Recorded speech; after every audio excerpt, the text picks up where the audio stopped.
بسم اللہ الرحمن الرحیم۔ السلام علیکم ناظرین، میں ہوں آپ کا میزبان رانا ندیم ایڈوکیٹ۔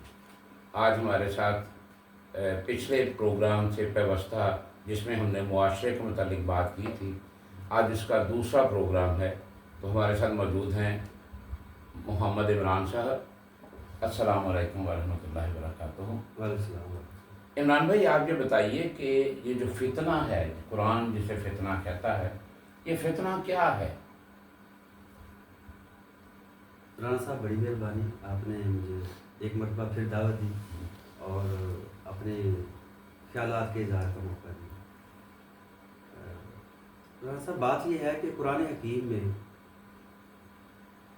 انسانوں کی بلکہ معاشرے کی ایسی برائیاں، معاشرے کے ایسے دلماز جو صرف ایک انسان کو نہ نگل جائے بلکہ نسل در نسل اس بیماری میں، اس برائی میں، اس فسق میں کوئی معاشرہ، کوئی قوم غرق ہوتی رہے اور اپنی دنیا کے ساتھ ساتھ اپنی آخرت تباہ کرے۔ یعنی وہ ایسی برائی، ایسی بیماری، اخلاقی بیماری، اس کی خاص وجہ ہے جو میں اس کو اخلاقی برائی ہے، کیونکہ انسان کوئی بھی برائی تب اختیار کرتا ہے جب وہ اس برائی کا اپنے اندر اخلاقی جواز پیدا کر دیتا ہے، وہ برائی کچھ بھی ہو۔ کوئی آدمی چوری کر رہا ہے، اس معاشرے میں نے دیکھا ہے ہم نے انسانوں کو، وہ جھوٹ بول رہے ہیں لوگ، اور وہ سوچے بیٹھے ہیں کہ اللہ جانتا ہے میں مجبور ہوں اس لیے میں جھوٹ بول رہا ہوں، میری جسٹیفیکیشن کرتے ہیں وہ اپنے اندر کو مطمئن کرتے ہیں کہ یار چونکہ اب میں مجبور ہوں تو اب میں جھوٹ بول دوں تو کوئی بات نہیں، چونکہ اب میں مجبور ہوں میں کسی کا مال مار دوں تو کوئی بات نہیں۔ ایک یہ برائی ہے، ایک وہ برائی ہے جو من حیث القوم کسی معاشرہ کو لپیٹ لیتی ہے، جسے قرآن فساد فی الارض بھی کہتا ہے، یا وہ اور چیز ہے؟ وہ ان تمام برائیوں کے نتیجے میں وقوع پذیر ہونے والا عمل ہے۔ ٹھیک ہے۔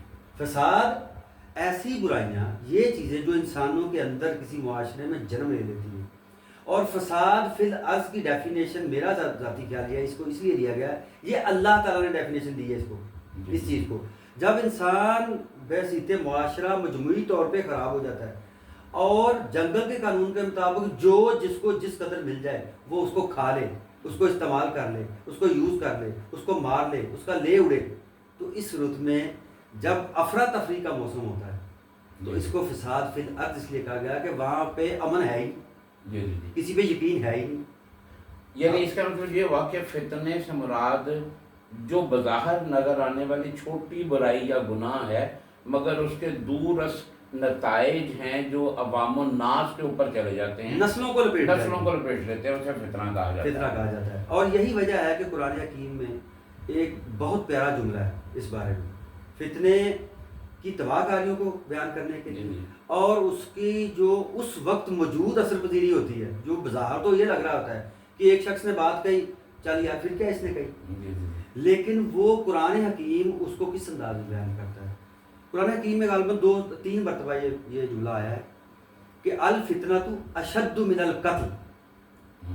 ذرا غور کیجئے کہ اگر قرآن کہ اس دنیا میں جو بڑے ترین جرائم ہیں وہ ہے کسی کو ناحق قتل کرنا، یہ بڑے ترین جرائم ہے، اور قرآن حکیم میں جو صورتیں بیان ہوئی ہیں کہ قتل کیا جا سکتا ہے انسان، وہ صورت ان میں پہلی صورت یہ ہے کہ کوئی کسی جان کو ناحق قتل کرے، اس صورت میں وہ شخص قتل ہوگا۔ تو اس کو بھی نارمل کیا ہے قرآن حکیم نے، نارمل کر دیا، یہ کہہ کے کہ اگر فتنے کے مقابلے میں یہ قتل آ جائے تو پھر نارمل ہے، پھر نو پرابلم۔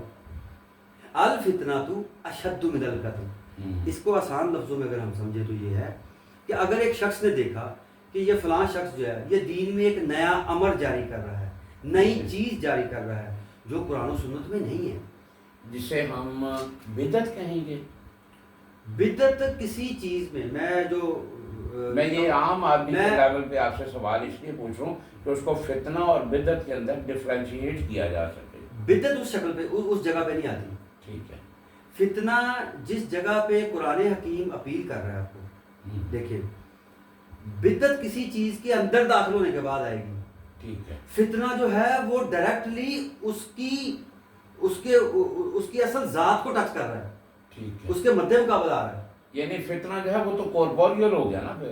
اللہ تعالیٰ آپ کا بلا کرے. ٹھیک ہے. تو بات کرنے کا مقصد یہ ہے کہ فتنہ تو بذات خود ایک اس جو اسلام کا ایک مجسم, ایک جسم ہے, اس کے اندر سے باہر نکل کے اس کے مقابلے میں کھڑا ہونے کے لیے تیاری کر رہا ہوتا ہے, اور نکلتا اسی جسم کے انسانوں میں سے ہے. یعنی وہ اتنی سویئر کنسنٹریشن ہے کہ اس کا تدارک بڑا مشکل ہو اس جاتا ہے. کے لیے قتل کو بھی چھوٹی چیز کہا گیا ہے. اللہ اکبر, اللہ یعنی جس کے نتیجے میں انسان قتل ہوگا, سب سے بڑی سزا یہ ہے. اللہ تعالیٰ انسانوں کو قتل کرنے کے لیے دنیا میں پیدا نہیں کیا, لیکن انسان ایسے اعمال کریں گے, ایسی وجوہات پیدا کریں گے, ایسا ماحول پیدا کریں گے جس کے نتیجے میں قرآن نے کہا اگر وہ ایسی حرکت کرے قتل کے بدلے قتل ہوگا, اگر وہ ارتداد کا شکار ہو جائے تو قتل ہوگا. ٹھیک ہوگا.